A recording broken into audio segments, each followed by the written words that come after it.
Hey everybody, how's it going? I'm Sethum and welcome back to another dungeon guide. Today in this video, folks, I'm going to be doing the Frost dungeon. So that'll be the Temple of Frost, and I'm going to show you everything you need to know about being able to do this dungeon. So if you folks enjoy this video and find it useful and informative, please don't forget to support me and the channel by hitting that like button. Subscribe to the channel if you're new and haven't already for more similar content from myself. And if you have just subscribed, don't forget to hit that bell icon so that you get notified when I upload new videos. And why not check out some of my other videos and guides here on this channel, who knows, you might just enjoy them. Also, for those interested, you can always find me on the Sethtopia Discord. Links to this, of course, you can find down below in the video's description, as well as in a pinned comment from myself. So with that being said and done, to be fairly honest with you folks, I personally find this one to be one of the more challenging dungeons in the game. So as you can see, I have got the ancient equipment, so that would be the ancient shield, ancient axe, and ancient bow. I've also got some food and some brews, so you will want some mead or some sort of brew to warm you up. We've got the spiced food, some normal food, and obviously 3 bottles of water. We've also got the Veneer armor set, which is the heavy armor set. This is what my stats look like. So normally I would have encumbrance maxed out because I have the royal armor on me, and that is to obviously help me with carrying stuff around the map. I do like to pick up everything. So I also have 30 points in vitality. That is for the regeneration, the passive regeneration right there. That will also come in very handy. And then the rest in strength. The points in grit do come from the armor that I'm wearing.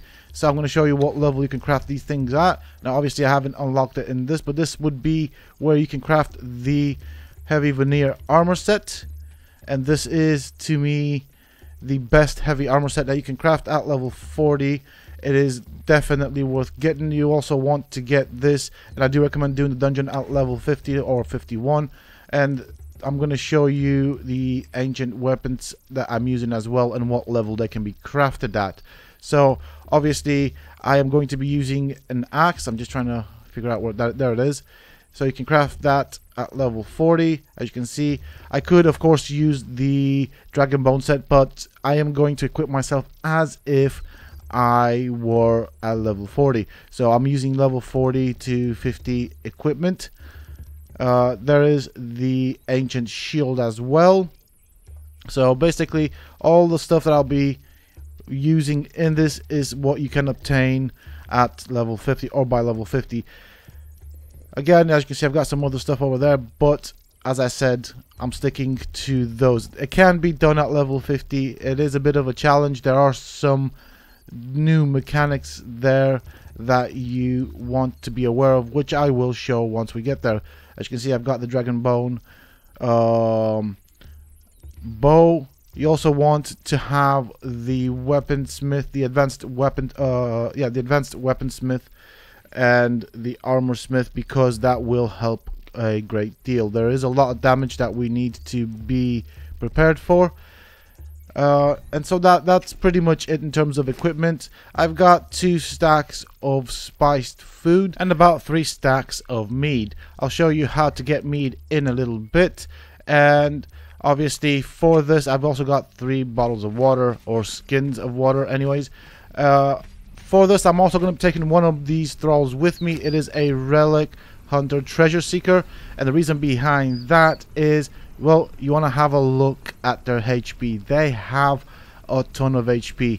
Obviously, I've also equipped the thrall with the ancient weapons and shield. I'm going to put a stack of poison arrows or snake arrows on her.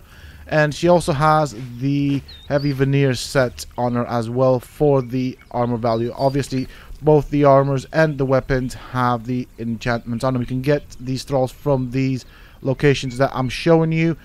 Do bear in mind they will be difficult to knock out, so I'd probably suggest having a Wheel of Pain close to a spawn point for these thralls. They are absolutely amazing just because of their HP, and they can do quite well with regards to tanking.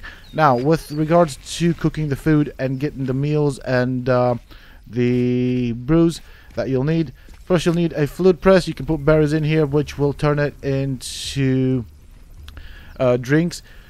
Obviously, the berries you get up north, and then over here in the fermentation barrel, you can get ale if you want. You could craft mead.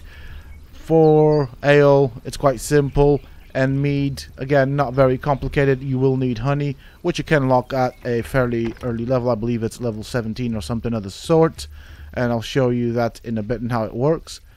I'm going to go up to the top where I've got my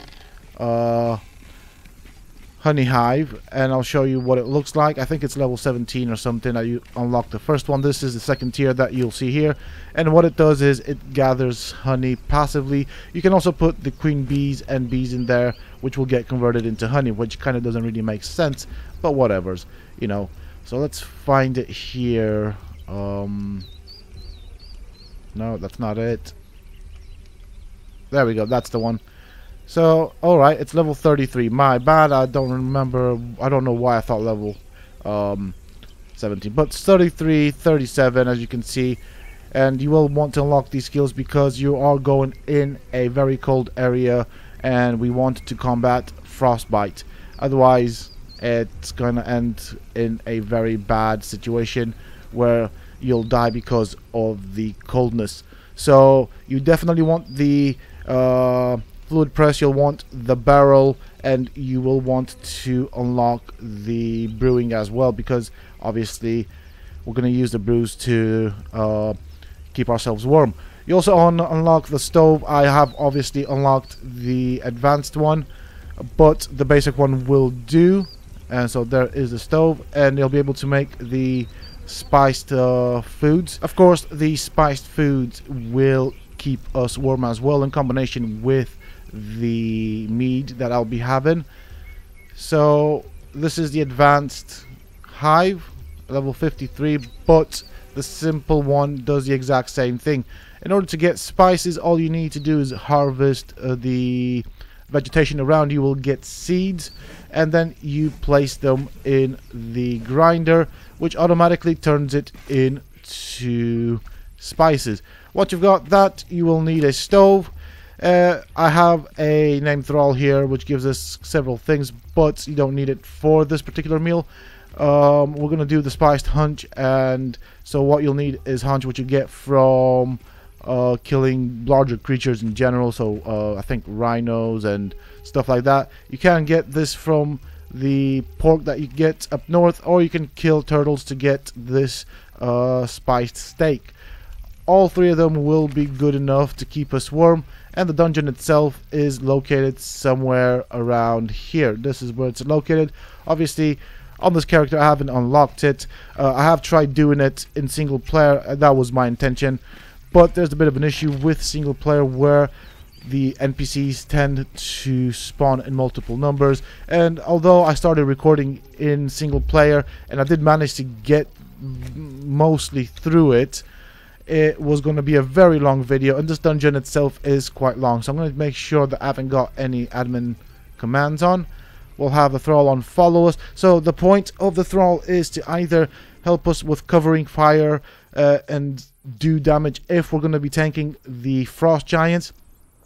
If you want to tank the frost giants, you need to have a shield with you, as they do have a frost debuff, which will stack and give you frostbite, and it's going to be an absolute pain.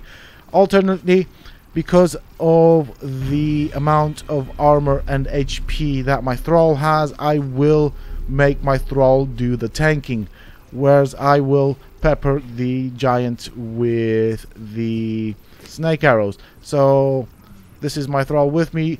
Now, with regard to kiting the giants, we want to try and kite them one at a time. We can deal with 2, 3s. As we went further in, or as we're going to go further in, you'll see that there are maybe 2 and 3 thralls that we might end up having to fight at the same time. I have managed to do this in single player with 6 or 7 thralls at a time, which took an absolute eternity, but the point in that is that the thrall did a very good job of tanking them. You'll see the debuff on the thrall, so the way we're going to aggro them is by getting close enough to get their attention, walking away, taking them away from its fellow companions, and then pretty much running around putting up the poison dot on him and letting the thrall help us out. Now if I want to break, what I'm going to do is I'm going to run towards the thrall, get the frost giant to hit the thrall, at which point the thrall will start pretty much taking it. It might take several tries to do this, but it is the safest way of doing it. The reason behind it is, of course, that once the frost giant has hit you, you will get a frost debuff, which will be quite nasty to deal with. The second hit will, of course, cause you to get frostbitten. There you go. As you can see, I've already got the debuff because he's hit me. And then just watch my HP. Now, it is quite nasty trying to tank him with the shield. It can be derpy at times, in that for some odd reason sometimes the shield doesn't go up when you press the control key. So this is a bit of a risky maneuver to do it. You can face tank him and then wait for an opening to hit him with the axe. The heavy attack on the axe does apply bleed, or has a chance to apply bleed. So that is why the combo of the shield and axe. As you can see, the frostbite does last quite a long amount of time. Now imagine fighting two of those guys at the same time. Also, from that stone, as you saw, I got some new emotes.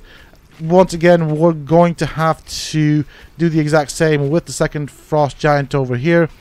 There isn't really much of a chance to try and avoid these guys, so we're going to have to take them down anyways.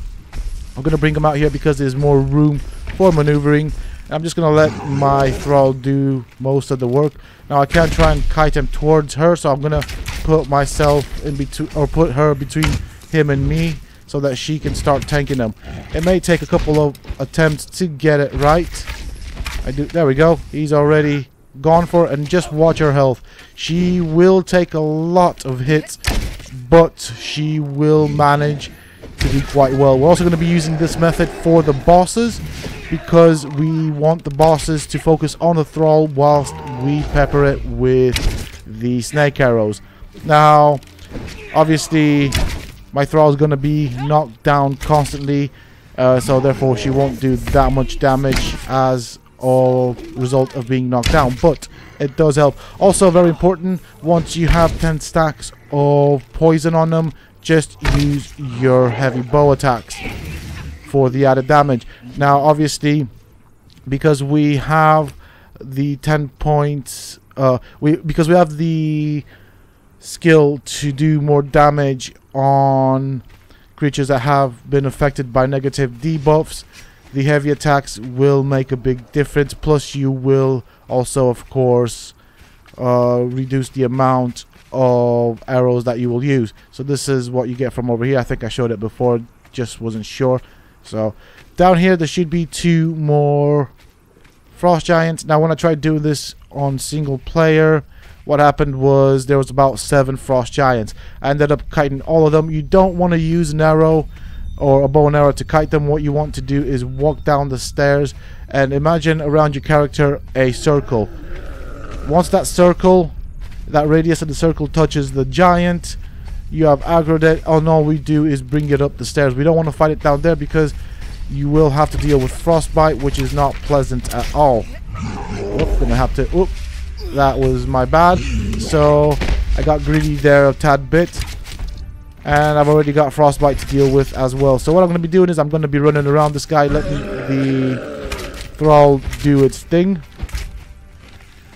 I'm going to be using obstacles to put in the way between me and the frost giant. That also gives me time to regenerate my stamina. Now ideally you want to give your thrall a clear line of sight.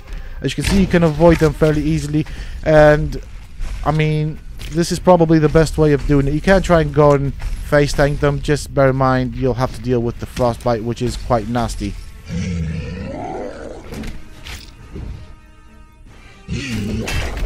So I'm just going to face tank this guy because he's nearly dead, so even if he does get me with a hit, I should be alright. There we go. You do also want to loot the giants because they have a chance of dropping spiced meals, and there's a good chance that we will end up using quite a few during this dungeon just to combat the cold. So before we go down for the next, I was going to call it thrall. For the next giant, I'm just going to wait to heal up a tad bit. Down these steps, you will get frostbite, so do be careful. It is quite cold. Now, obviously, I did eat the spiced meal, which is going to help. I'm going to kite him back up because you do sometimes have patrols. Okay, I want to see where he's coming. I want to make sure that he's coming up. Sometimes they do lose aggro and want to go back down the stairs, so do bear that in mind as well. So I'd say maybe 2 hits, no more. Don't get greedy like I did here.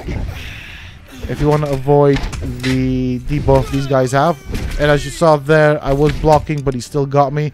So that is a bit of a problem sometimes.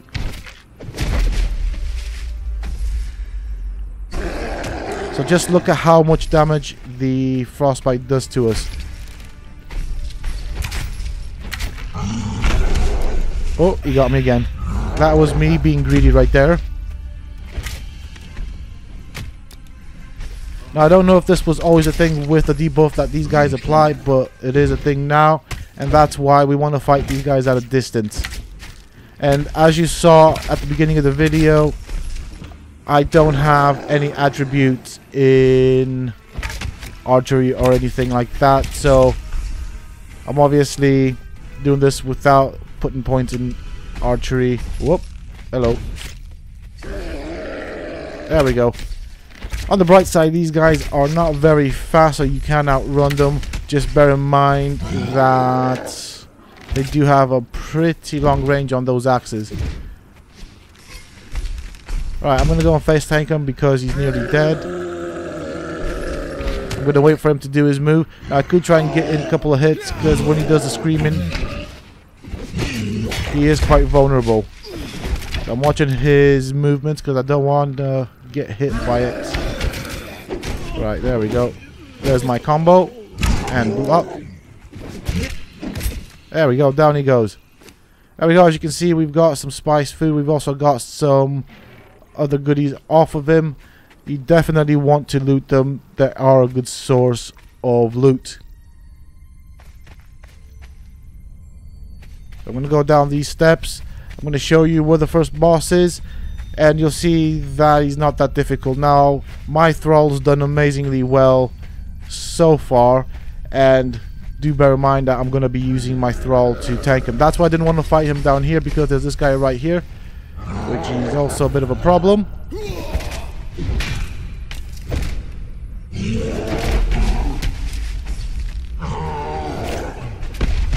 Okay.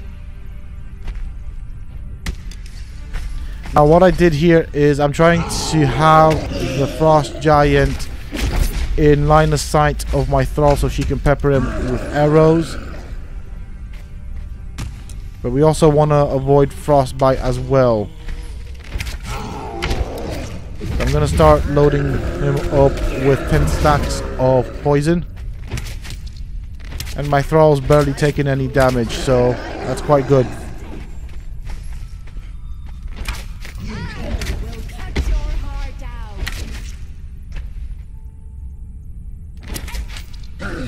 So if you're looking at my health, it is constantly going down because of the extremely cold and frostbite. That is something to bear in mind. Always keep your eyes on your health. You don't want it to go down too low. This is one of the dangers of this dungeon. So I'm going to reposition for a better shot.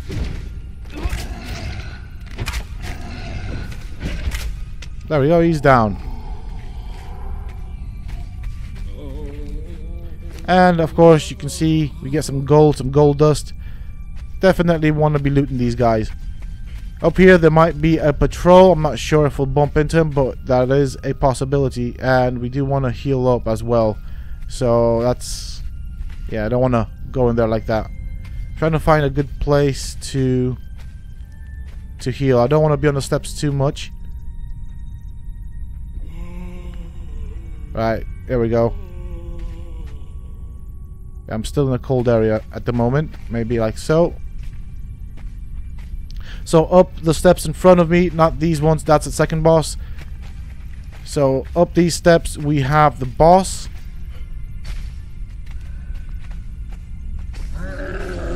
Whoop. Didn't mean to do that. Well, we're gonna have to fight him now. We're gonna be using this arena. Do bear in mind that on this path there's a chance of getting a frost giant that is on patrol, so don't forget that. Let's try and get this guy's attention. We should be able to deal with him with the amount of HP that I've got. I just want to fight him down here, not on the stairs. I have more room to maneuver and run around and avoid his attacks if I'm down here.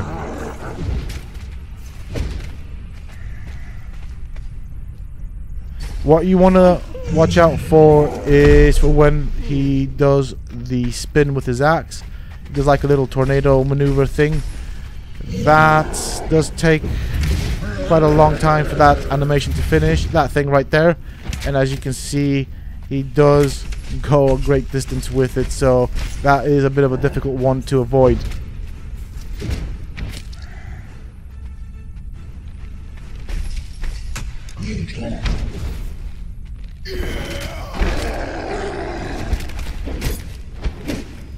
I find that the best way of kiting these guys out of their guarding positions is to pretty much just walk towards them until they get aggroed.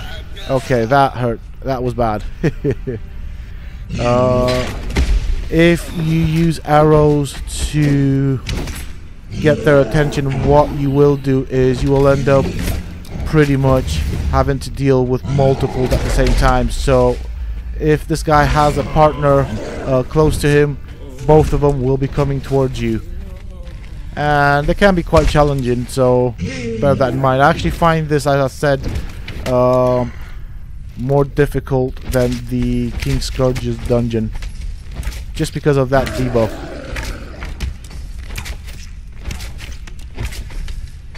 Maybe should go down in a bit. Go on then. There he goes.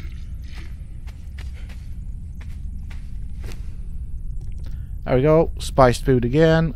That's always good. So I did kind of chance that one.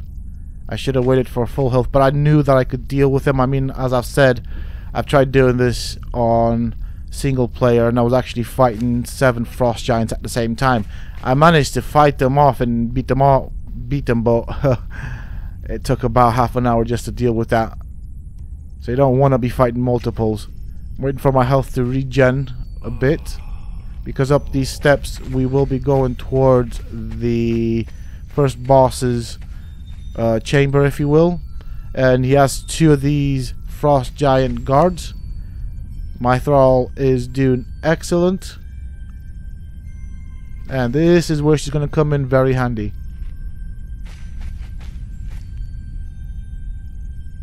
I'm just waiting for my health to go back up. So the passive regeneration plus the food is making an absolute big difference with regards to regaining my health. So that's the boss right there, and there's a giant there and another giant there. So we're gonna take them one at a time. I'm just gonna slowly walk towards him until he aggroes on me, and then I'll run down the steps. I want to fight him on this corridor. Now it is a bit tight, but you can avoid his hits, and I'll show you how to do that as well. But this is the best place that you want to fight him. And I think I shouldn't have done that, because I'll have to deal with 2 of them, won't I? Yep, there you go. That's what happens when you use arrows. But that's alright, we should be able to do that. So he's coming towards me, this guy. I'm just going to run past him, run towards my thrall, turn around, start peppering them with arrows. My thrall should be able to take on both of these giants with ease. All I need to do is avoid being hit. Bear in mind, she's got nearly 7,000 health, whereas probably I've got somewhere around 500 or so. So I can't take the amount of damage that she can. Plus she's got heavy armor, which also helps. And so I'm going to try and take down the one that is focusing on my thrall, whereas the other one is not really a bother. I can easily avoid them by just running past him.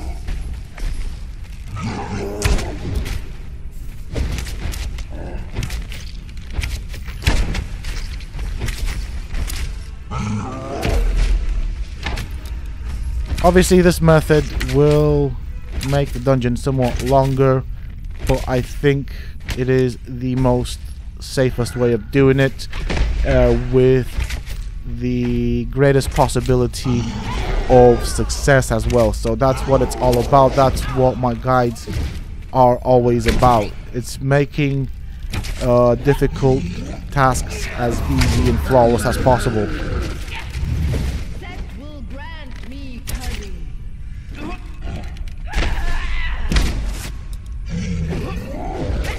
So it's kind of difficult to aim at him just because of where my character's head is located. I'm going to go for heavy attacks now.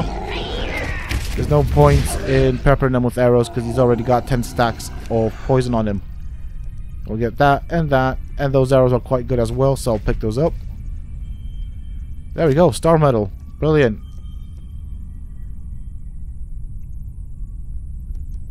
And that's about it. I mean, you can get good stuff from these guys, so recommend looting them. So now we're going to be fighting the boss. This is one of the bosses in this dungeon, and I just wanted to show you how much damage my thrall got there. This guy is not very different from the other giants, and so what I'm going to be doing is I want to run around the throne room, kiting them around at all times, keeping them at distance, and if I decide, I can then try and kite him towards my thrall, who should then start tanking him.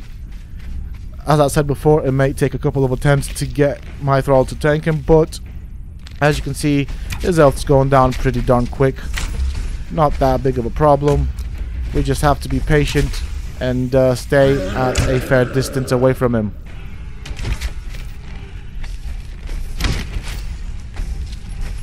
So this is what you want to do, say, if you do it solo. It does help if you have something helping you out, which is why I recommend a thrall. And this is initially meant to be as a solo guide. So I'm going to walk towards my thrall, try and get him to focus on my thrall. And the way I'm going to do that is by keeping the thrall in between me and the giant. So eventually, as you see there, he's now swinging at the thrall. The thrall has gone into melee, so that is why I gave her both a ranged weapon as well as a melee weapon. Now she will take some damage, but she should be quite okay. So that spares me the need to run around, and I can now focus on dotting up this guy. You can have a secondary bow with normal arrows if you want to, and swap or change between the bows. It would probably help, because if you have, say, hardened steel arrows on a secondary bow, then that would do more damage. The snake arrows don't do all that much damage, and most of the damage does come from the bow itself and the dots that the snake arrow applies.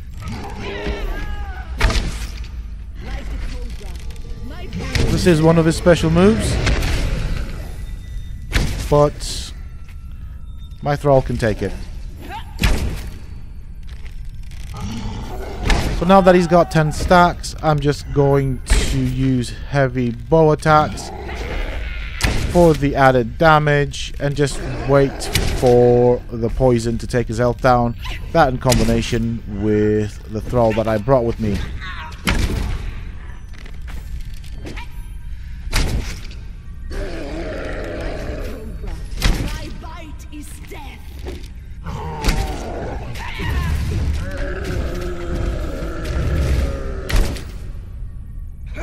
So you can see above my thrall's health bar, there are two icons. The second one is what looks like a thermometer, and so that is the debuff that these guys apply. That is the frostbite debuff. However, that doesn't affect her as much as it would me, and so for that reason I'm using my thrall as a tank.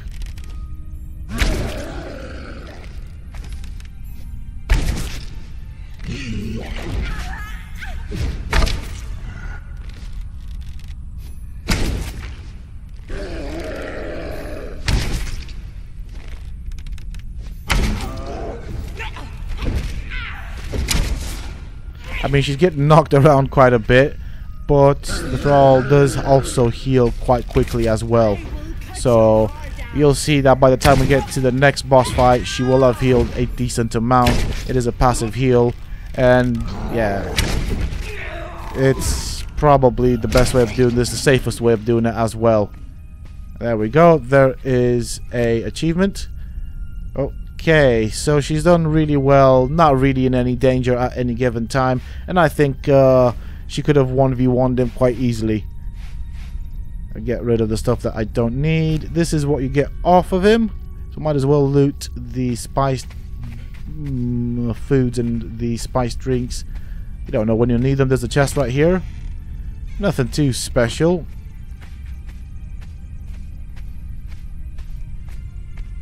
And there's this tablet right here, which I don't know why I went that way around the throne. But yeah, you'll want to learn these. These teach you the frost weapons and equipment. And that's pretty much it for this room. I'm not sure what happened with the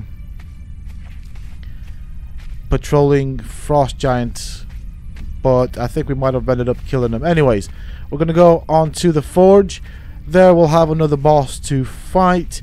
And the boss, as this one had 2 guards, will also have 2 guards. We don't want to fight them all at the same time, although we could. The difference between this is that that particular room also has a bit of a drop. So that is where the thrall will once again come in handy. Down that side that I was looking at, the right side, there was some chests that you can loot if you want. I just wanted to show you what you get for harvesting these guys as well. So I'll go up to the boss and I'll harvest him with a pickaxe to show you what you get. Thick hide, more thick hide, and some ice. And occasional you can get some black ice. There you go. Got some black ice as well. There is another way of getting black ice, which I'll show you in a little bit. And you kind of get the same thing from these guys as well. Obviously you get the meat. I don't know why the boss doesn't have any meat on him. I guess, I don't know, that makes no sense. But anyways, actually I don't want to carry this. This is gonna be heavy, so I want to keep my weight down. The black ice does not have a spoil timer, so that's quite important. Plus it's needed for the frost weapons anyways.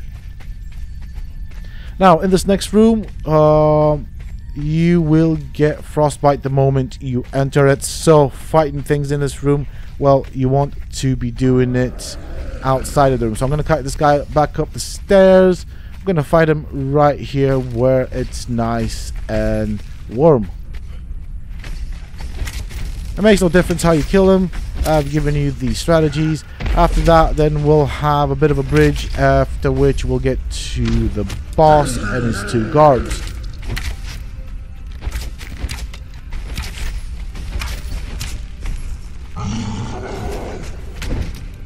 So at the moment I'm stacking up the dots.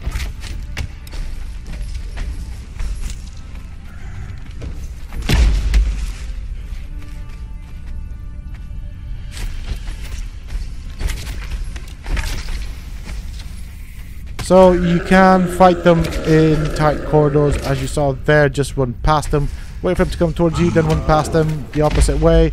You'll try and do a hit. You will want to sprint, of course. You don't want to get hit by that. It's going to hurt, obviously. As you can see, he is well perfectly in line of sight of my thrall. Do be careful for that hurricane maneuver, whatever it's called. Yep, that was close. I barely dodged that one. But he should be near dead now, so not long to go.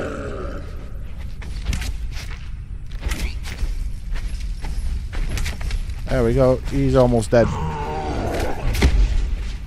So this is the method we will be using to fight both the boss as well as his 2 guards. That is because we will be doing it on a bridge, so there is a chance of falling off it. So let's not do that. It's not fun. I'll pick that up as well because that's going to come in handy and you'll see why. Now if you hit these crystals over here, you will get black ice, and I do recommend picking up some of these if you want to get yourself some weapons. some frost weapons. As you can see, this is the bridge right there. This is where we'll have to fight both the boss as well as his 2 guards over there. You do not want to fall off of here because it's not going to be fun.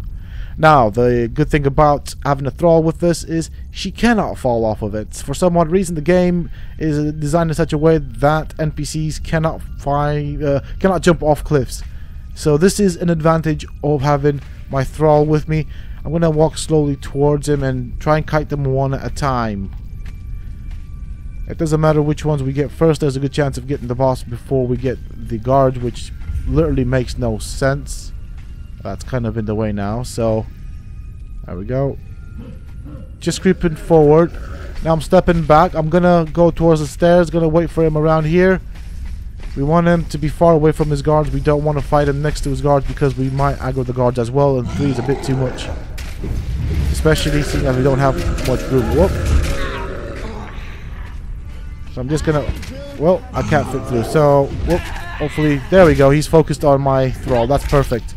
Now notice that when he does do the knockback attacks, she will get quite close to the edge, but she will not be knocked off the edge. However, he can do that with you, and if he does, it's gonna hurt and not be fun.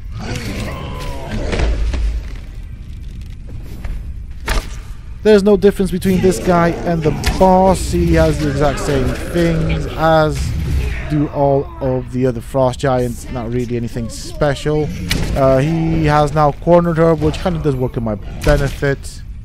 And from this point on, I'm just going to go with heavy attacks on the bow.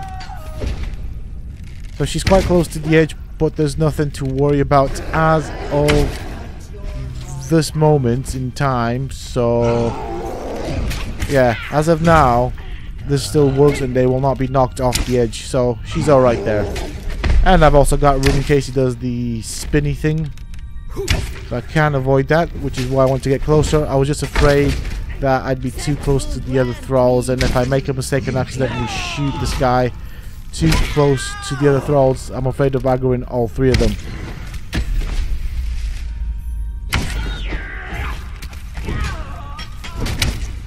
I will cut your heart.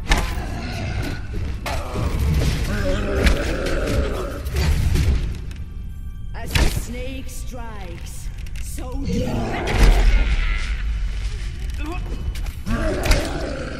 There we go. We are doing alright with this guy. He's not moving a lot because she's cornered in that corner, but she's doing alright. She's doing alright. She's tanking him like a champ.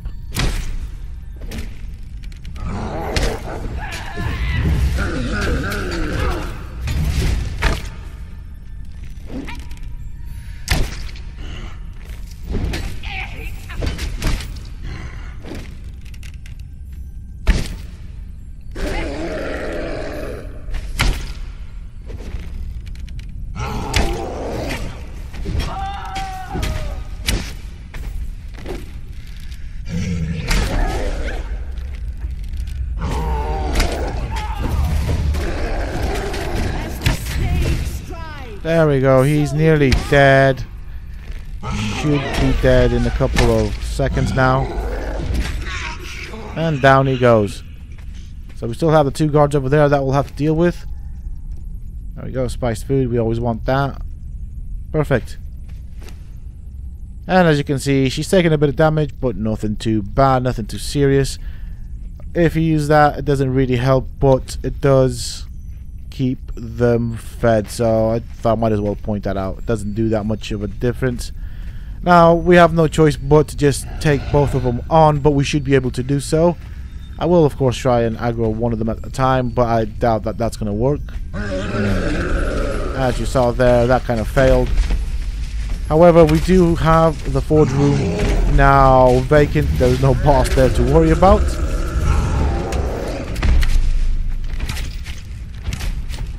I'm gonna, as usual, dot them up, walk around, do the exact same thing.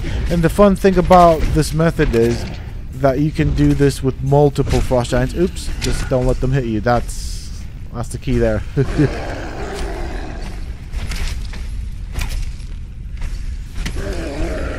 The The difficulty with two giants is sometimes one of them can end up lingering behind, and you might have to think outside the box as to where you are going to go to avoid them. You can also face tank them like this and let the thrall do the damage, but the thrall AI isn't all that great, and yeah, I rather do the job myself.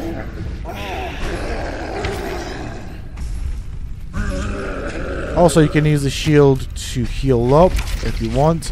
So if you're taking damage or your health is low, put the shield up, pop some healing potions and some food, and you should be alright. As long as you're not in combat, you will get the passive heal.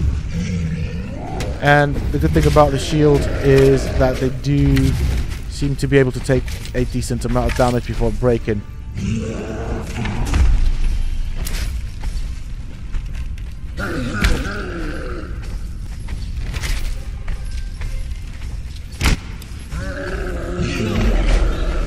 Whoops, that was my mistake.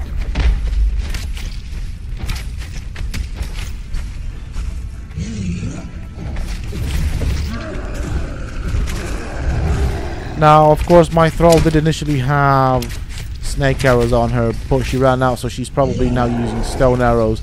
Not the most efficient of tools, but it does the job nonetheless.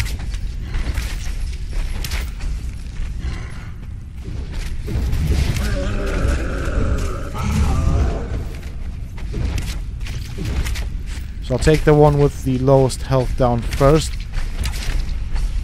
That way we'll have to deal with just one of these guys. He should go down. There he goes. Down he goes. You're next, buddy. And I'll just run this way. Load you up with some poison. Whoops. Yeah, you swing that axe. That's the most scariest maneuver. They have such a range on that. And this is... I mean, there isn't all that much room to avoid it. If you get cornered, it's gonna hurt.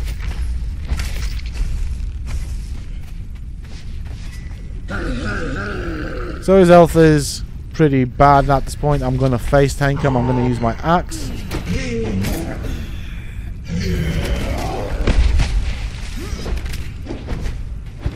I don't really feel comfortable being between his crotch, but whatever. Oh dear.